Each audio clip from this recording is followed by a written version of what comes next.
Era una tarde de 1935 y un hombre de unos 40 años, con corte militar y un simpático corbatín, se abre paso en medio de una sala llena de alumnos ansiosos por el taller que estaba pronto a comenzar. Su nombre, Alfred Kinsey, un antropólogo de la Universidad de Indiana, al cual se le había encargado la misión inédita de impartir la primera charla sobre educación sexual para parejas casadas o comprometidas a hacerlo. Kinsey era un hombre de vida más bien apacible, casado con Clara y padre de 2 hijas. Llevaba más de una década dando clases en la Universidad de Indiana, y sus estudios sobre las avispas se había convertido hasta ese momento en su más grande pasión. Más tarde, y después de ese día en la universidad, no sólo la vida de muchos de sus estudiantes daría un vuelco radical, sino que la suya también, y unas décadas después, de una sociedad completa. En una época donde hablar de sexo era vedado por la sociedad, donde conceptos como placer sexual era algo escandaloso y en donde ser homosexual era razón suficiente para ir a la cárcel. La charla sobre sexualidad impartida por el doctor Kinsey era algo absolutamente revolucionario, y apenas se anunció, causó el interés inmediato de toda la comunidad estudiantil, como a la vez el rechazo de otras autoridades más conservadoras dentro de la casa de estudios.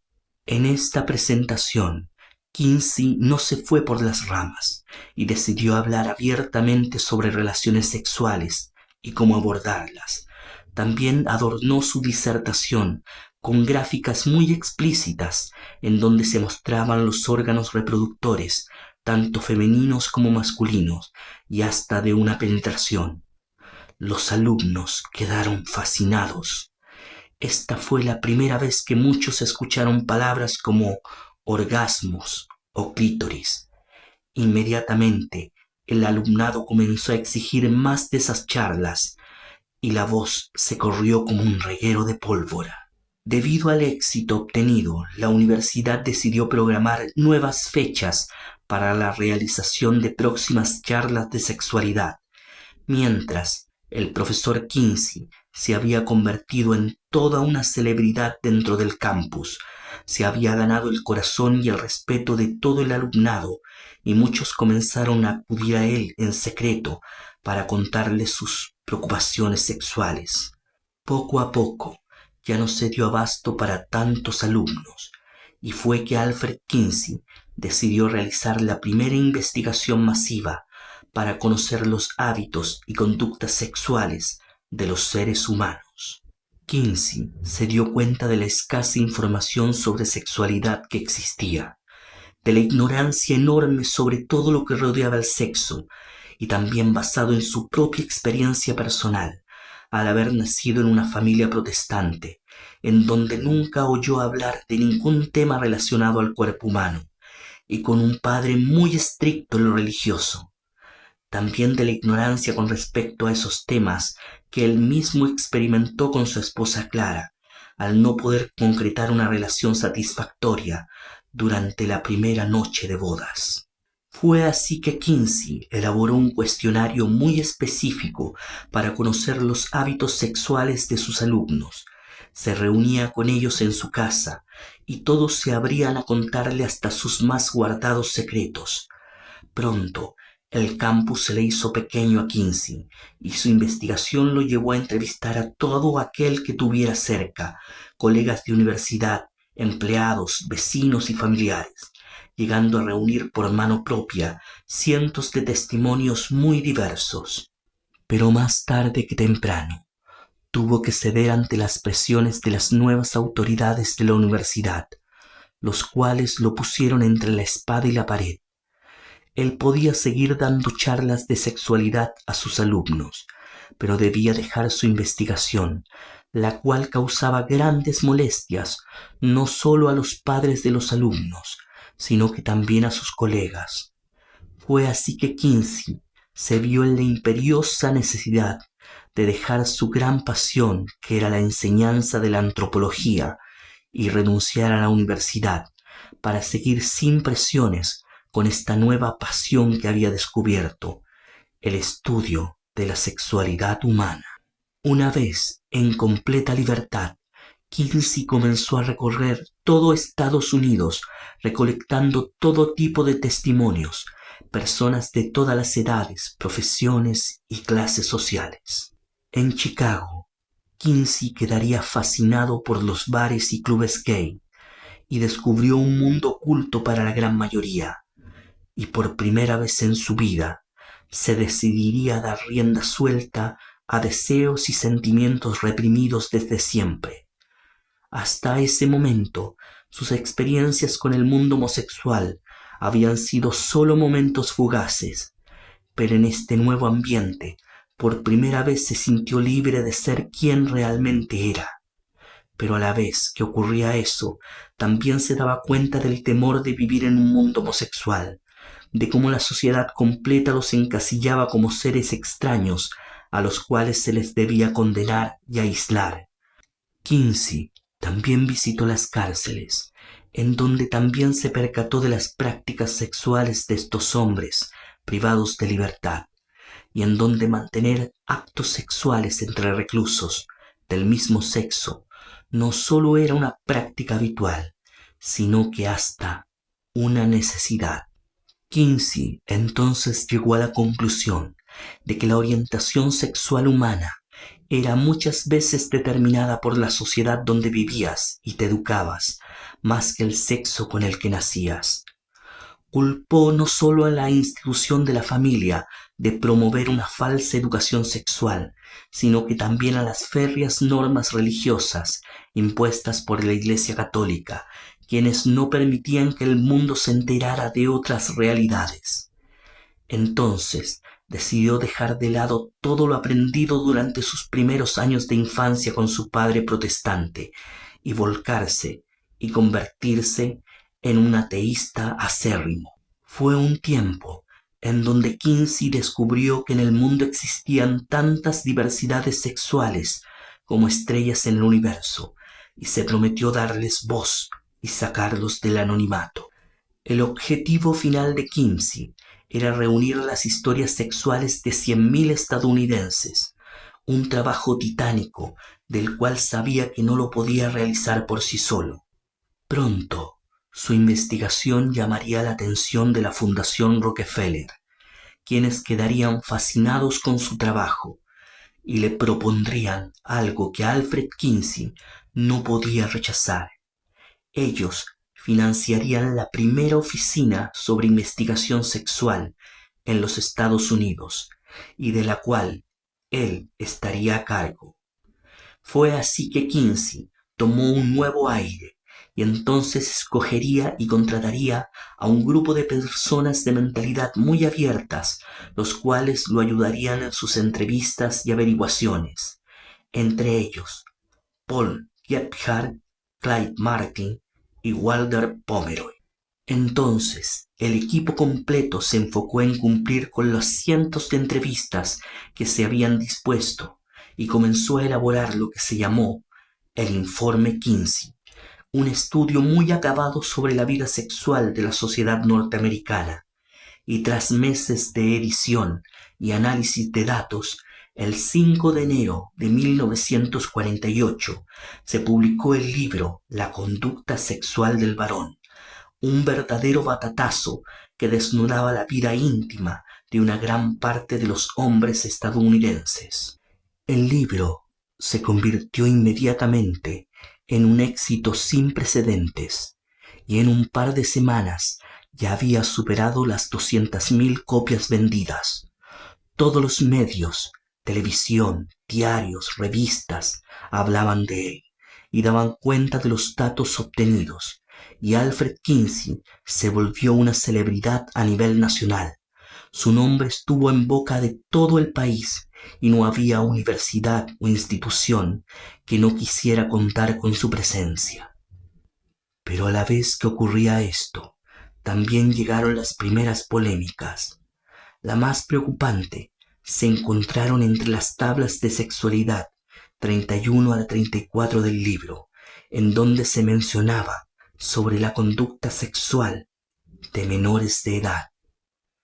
El estudio hablaba de bebés desde los 2 meses hasta adolescentes de 15 años.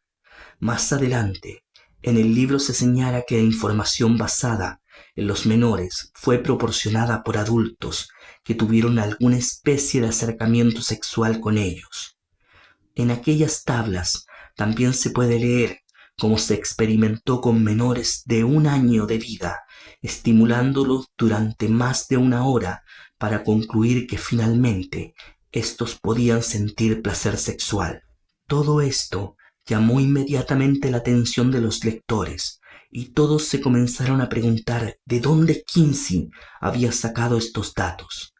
El equipo consideró contraproducente para su trabajo revelar más detalles sobre dónde habían obtenido estas últimas estadísticas, ya que la promesa hacia el anonimato de los participantes era crucial.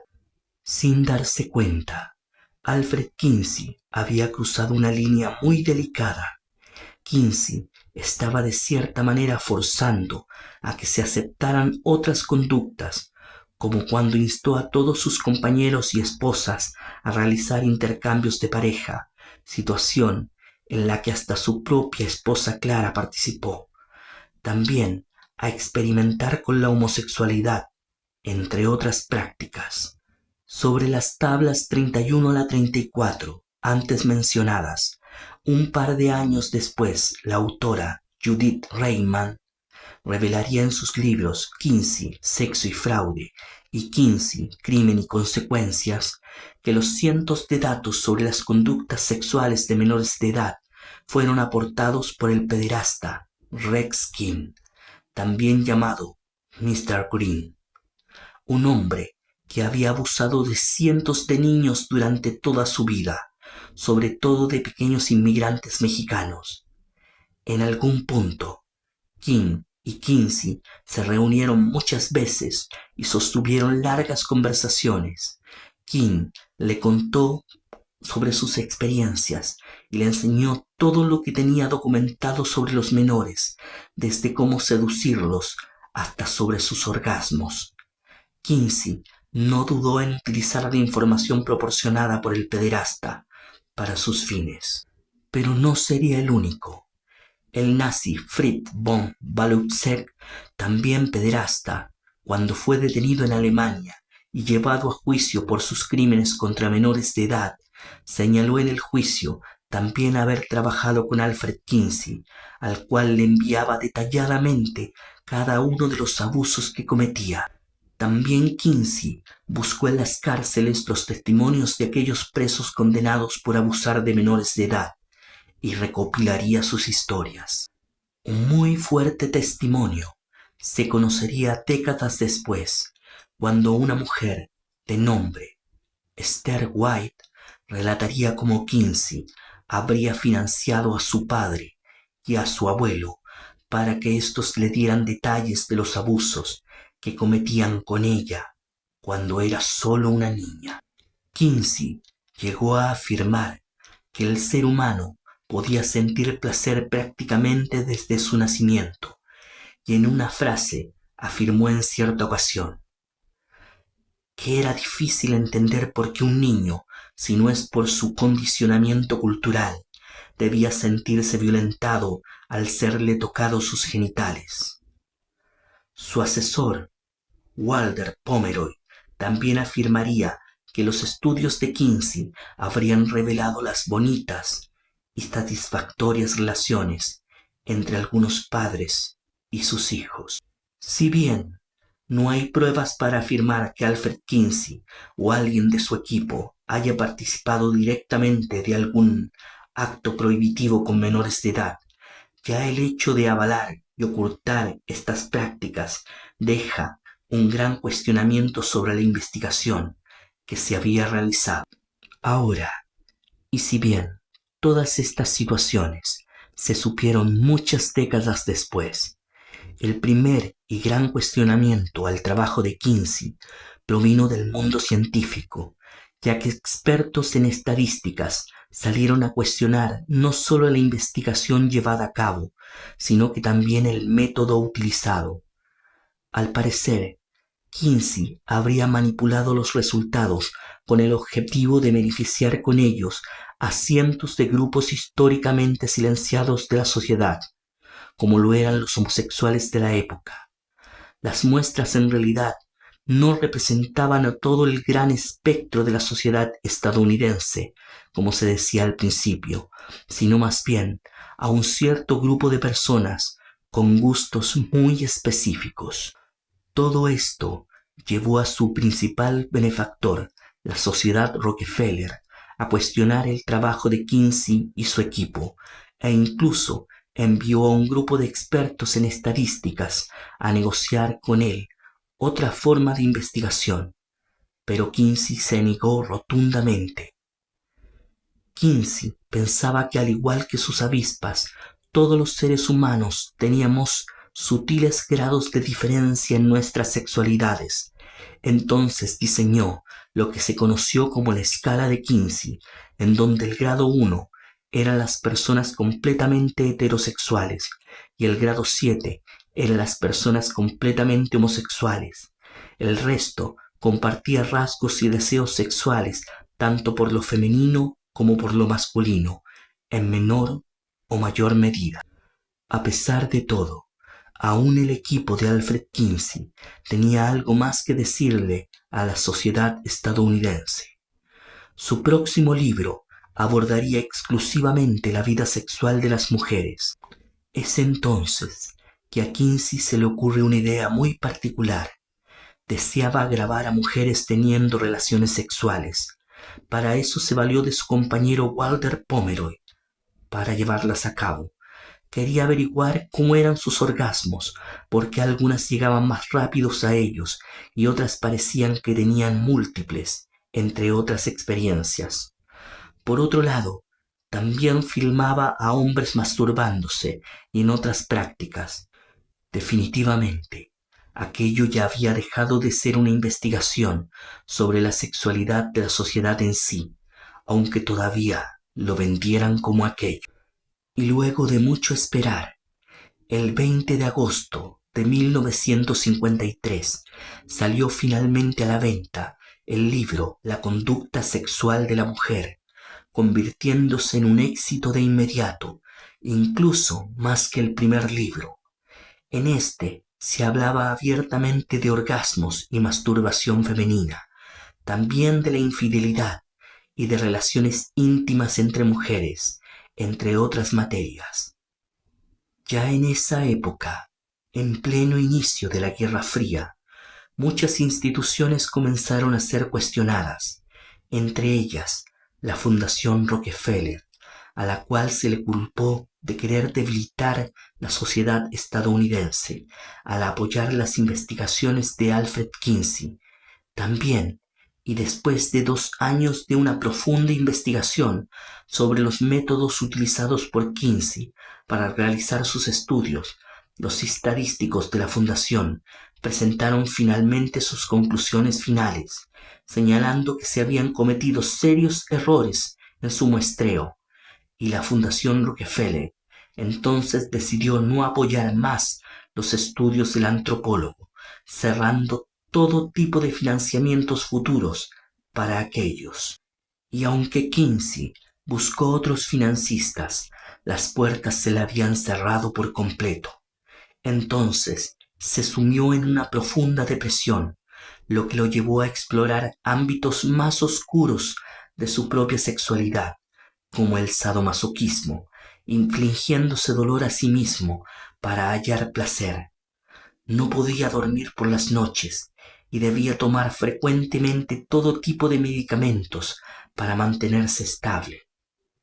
Finalmente, en agosto de 1956, Alfred Kinsey sufrió un ataque al corazón y el 25 de agosto falleció a la edad de 62 años, y aunque se fue decepcionado, sintiendo que todo su trabajo había sido un rotundo fracaso, lo que no se imaginaría Kinsey es que sus investigaciones perdurarían hasta el día de hoy, dándole un fuerte impulso a los movimientos feministas y de liberación sexual que habrían de nacer en las siguientes décadas.